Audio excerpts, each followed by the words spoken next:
Hey everybody, welcome back to another video. In this video, I'm going to show you exactly how to optimize your YouTube videos on the back end. Here we go.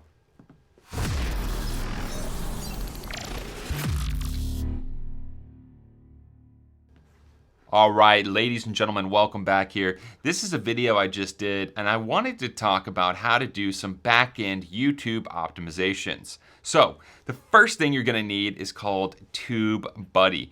This is one of my go-to tools for YouTube. I'll show you exactly what all it does, but just on a general level, I don't know everything about YouTube optimization, but I'm gonna teach you what I do know in this video.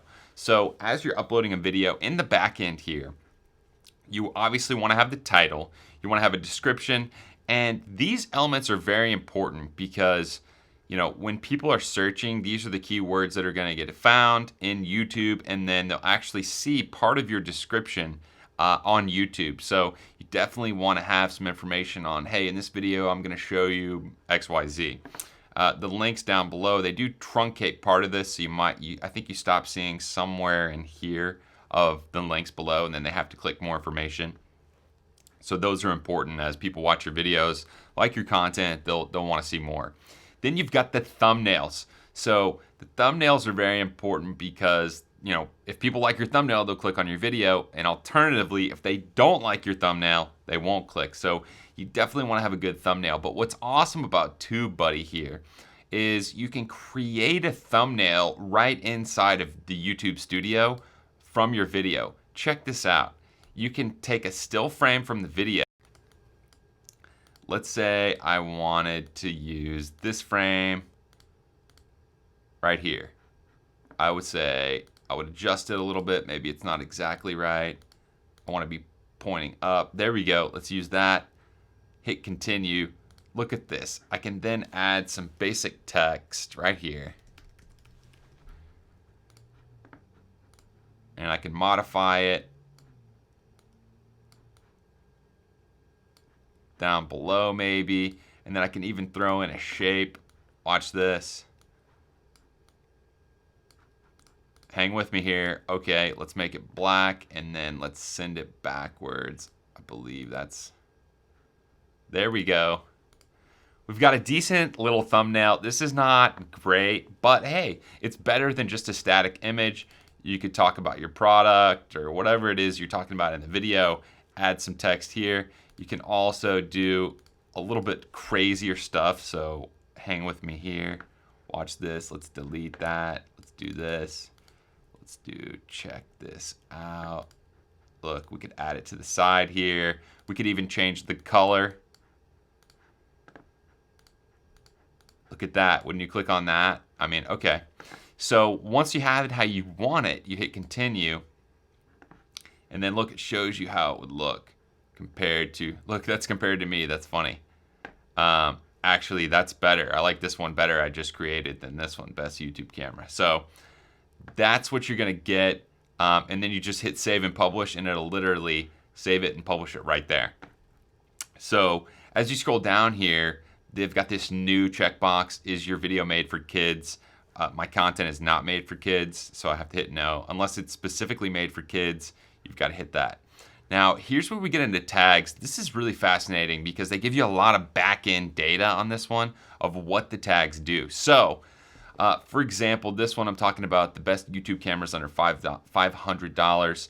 I put in all these tags that made sense to me, but TubeBuddy actually recommends tags down here that you can put into your video. All you do is double click it. So here, let me find one that's relevant. Best camera 2020. You click the tag, it comes in here, and you can add up to 500 characters here of tags. Now, more importantly, you're seeing this best camera for YouTube 2020. It says 18. That means that I am ranking 18th if somebody searches that specific text on YouTube. So it tells you your YouTube rankings. Very fascinating stuff. It also tells you some rankings down here of where you're ranking on some of these other terms. Now, you're seeing I did not add some of these terms because I want to make sure that the tags that are in here are super relevant for what the video content is about. There's some other tags that aren't super relevant. I'm going to add that one because it is relevant. And you'll see I've gone over my 500 limit here. but this is, it's not really for vlogging. Let me take that out. But this is the best way. So you'll see it tells you real time. And here's another thing. Say this tag right here, best camera for YouTube. If I double click it, I'm going to start to get some analytics on this tab from TubeBuddy, who's analyzed these tags. So I do want to go to unweighted here just to see, because it's based on my channel. They'll tell you what keywords you should go after based on search volume, competition, optimization strength. You can see that this is poor. It's searched often, but it's complicated and hard to rank for, meaning there's a lot of people going for it. But you know, hey, that's what my video's about. I don't do a ton of keyword research before I start shooting videos because I don't want to get caught up in that and not shoot any videos. They'll also give you some related video searches, and then you also have some web searches and video topics over here. So a lot of really interesting data points based on your content that you're creating, and you can even check out the results. I really like this. It tells you how you're ranking compared to the competition, and then it highlights the keyword that you typed in. So lots of cool stuff here. One of my favorite tabs inside of this is trending. I don't know why it's not showing that. I just looked at that on another tag.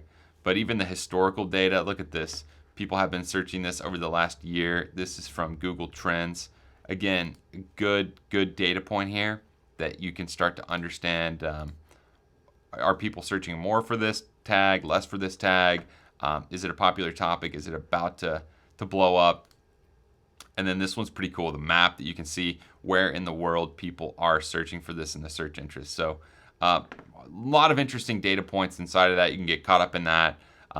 Really good stuff there, though. What I like here is also they have best practices that you can look at.